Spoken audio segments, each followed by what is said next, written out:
yes, Coachella is amazing, and I think everybody should experience it at least once.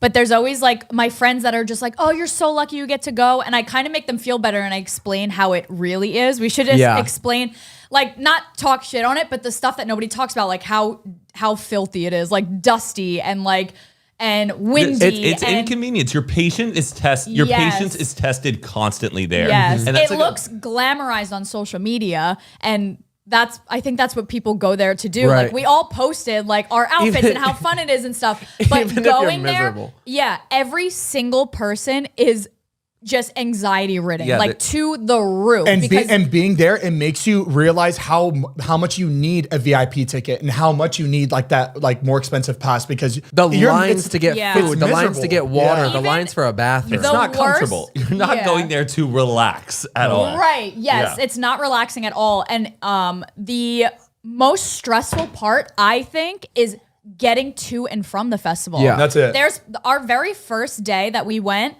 they dropped us off like a mile or two away from the entrance where you because we couldn't even get in. So we're walking the streets because the traffic was so bad. So everybody's walking. You get to that first gate, then you got to walk that even more, like a mile. Yeah, you're walking miles just to get to security. Yeah, it's crazy. And then like there's no service, so you can't separate from your friends. Oh yeah, you get mad at friends. Texts are going green, and you're just like, "Where are you?" It's horrible. I'm by the Sahara tent. We lost Heath for like a good 20 minutes. I had the Coachella scaries the last night, ready to leave.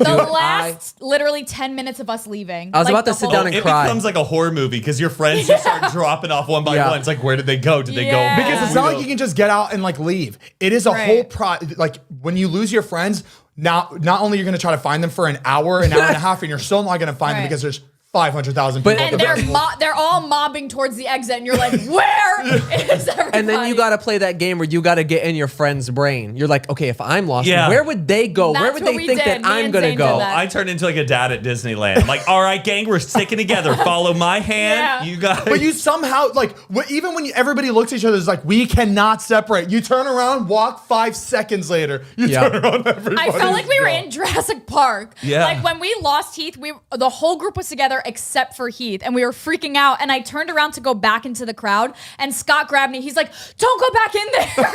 It's not worth it. Don't go by yourself. It's not worth it. So dramatic. And then me and Zane rushed in, couldn't find you. We saw Matt though, and we were like, okay, if Matt, I was a delight. I was worried I wasn't going to see you guys all week. I'm like, saw Matt. Wait, no, sir, we're trying to find Heath. No party. Yeah.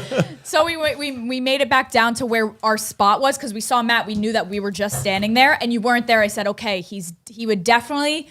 Like your mom says, if you get lost, just stay where you are. I was like, he definitely just stayed where he was because he went to the bar for a second. No, I panicked. I had water bottles in my hand, and I'm like, I'm gonna go hydrate my friends. I walked back into the crowd, and I'm like, this is where we were. And then I started freaking. I was like, maybe this wasn't where we were. So I start going to different poles, and I'm doing this in the middle of everybody, like, and I'm just standing there. I was like, oh shit. So I had to get back to like the main bar section, and I'm walking around there. I couldn't find anybody, and then I literally was just standing here like this. All of a sudden, Mariah. Hey!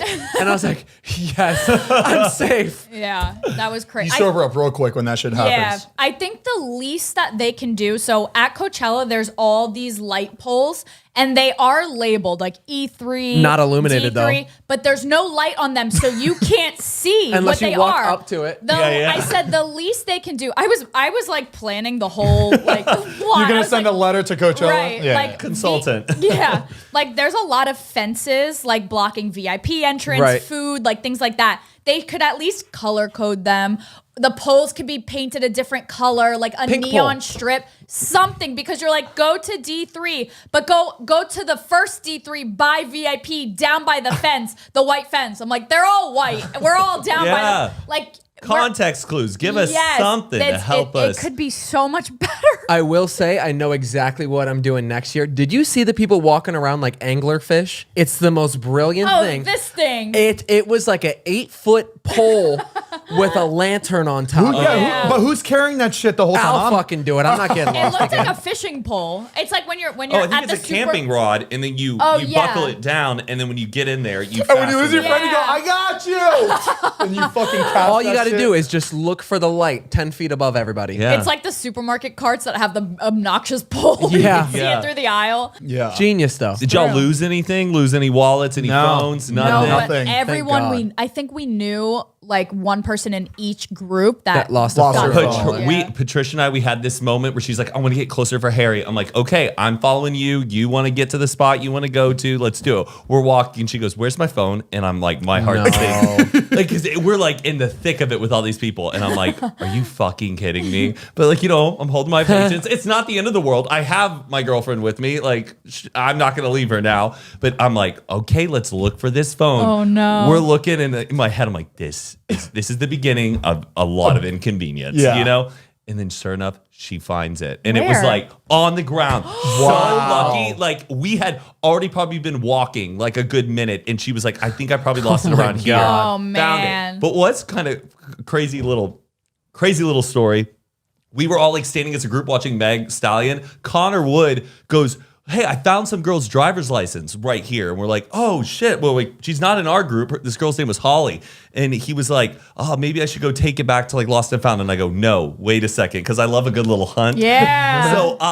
So I knew where the group was. I then like step back and I start going down the rows, looking at every stranger in the face, it was like the game Guess Who. Like, I was just looking at all these strangers in the It's a good face and I game. see this girl and I go, is your name Holly? She goes, Shut up. She goes, yeah. And I go, I found her. And then she's like, what's happening? And we just like, that's we give her funny. her ID and she's like, oh my gosh, thank you so much. That's crazy. That is really funny. Wait, what? Oh, no, go ahead. But apparently there are like, there were tons of pickpockets that were happening at Coachella. Yeah. It's every year. Yeah. It's like people went there to pickpocket. They do. They do yeah. go there to pickpocket. Yeah. There's organized crime rings of pickpocketers. And So fucked. Connor lost his wallet and then found his wallet, but nothing was in it. Like that was like crazy too. That like they find it and they take the ID and everything. Yeah. But I wanted like the next day, I was like keeping my eyes out, just being like, I want to catch a pickpocket. But everybody just sees the same pickpocketer and just tackle them to the ground. Right. Like, are they really that slick? Like, do they come by like, hey, how are you And would guys? everybody be on the same page to take this person down? Dude, if it's- everybody found out one person was a pickpocketer? It's so easy because everybody's got like blankets and shit on the ground with all their bags and stuff, and they're just standing watching the show. Oh yeah. You know what I mean? I tripped over so many backpacks as I was walking through. I'm always worried I'm stepping on people's hands because some people are just Oh, I sitting there definitely with their did. I hands did, but that's out. their fault. Tuck your fingers. we were walking through VIP section and at this point we were all just like, really drunk. So I wanted to make sure we were all together. And so I grabbed Natalie's arm, a girl's whatever, and I started walking. She starts screaming. I turned around, not Natalie. Oh, Random girl. Gosh. She's like, what are you doing? And then she's just like, oh my God, Zane. Oh She my knew you on God, top that's of it. really funny. Oh, you're a creep. That's funny. TikTok story time. So I met Zane. Weird experience. He tried to kidnap me. No, but it was like a good 3 seconds until like it was panic. That is Zane really trafficking funny. at Coachella. That is crazy.